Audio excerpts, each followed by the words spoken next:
Next up, today there are about 7.7 billion people living on the planet, and that's a lot of mouths to feed. Despite slowing global birth rates, by the year 2050 that number is estimated at 9.7 billion people. And this isn't lost on educators here at the University of Nebraska.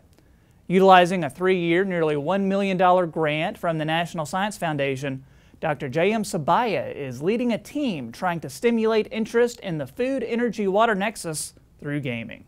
Here's Market Journal's Bill Dodd. Work on that while maybe you play the games a little bit. The year is 2050. Our population has grown by 2 billion people, and our agricultural sustainability is at risk. That's the premise of a new game being created by UNL professor Jeyam Subbiah and his team on the East Campus of UNL. So the game is about teaching youth about systems thinking and trying to teach about the complexities involved in the ag production, how different systems are interconnected, and how they could use science-based decision-making to solve the problems of food production in the world, feeding the whole world. The idea came to Subbiah while he was watching his son and his friends play the popular video game Madden and seeing that they could virtually change the outcome of past Super Bowl matchups. And they were trying to change the outcome of the game. They were replaying the fourth quarter and then change the outcome of the game. When they were playing, I thought that well, we have the science-based model for crop production, the hydrology, the climatology, and the beef pro growth. All of those things we have. So we have all the data, market economy data, everything for the last 30, 40, 50 years, complete data set. So can somebody go back and then play those scenarios out? Can they make a sustainable decisions to change the outcome? And can we even forecast and go until 2050 and feed the growing population?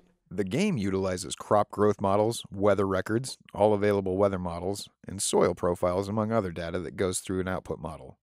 Meanwhile, the player is saddled with the task of deciding what crops to grow, irrigation management, fertilizers, breeds of plants, livestock, about every other agricultural decision one would have to make in an actual farming scenario. However, you don't need to be an ag expert to play.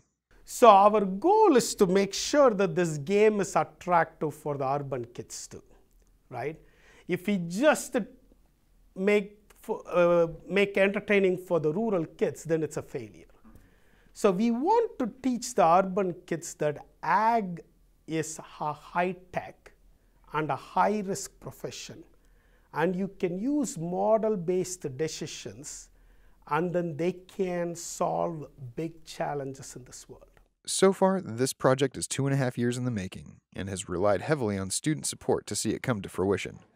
One of those students is biological systems engineer major and Los Angeles native, Ashley Slattery. Lincoln, Nebraska is the smallest town I've ever lived in. I grew up in Los Angeles, California, and I know nothing about agriculture, but it's been fun, learning about it through this process. And I've had to Google how big is a tractor, because I just didn't know that. So it's a learning experience. With a fantastic concept and a team of bright young students leading the way on programming, this game has the potential to influence an entirely new generation of ag enthusiasts.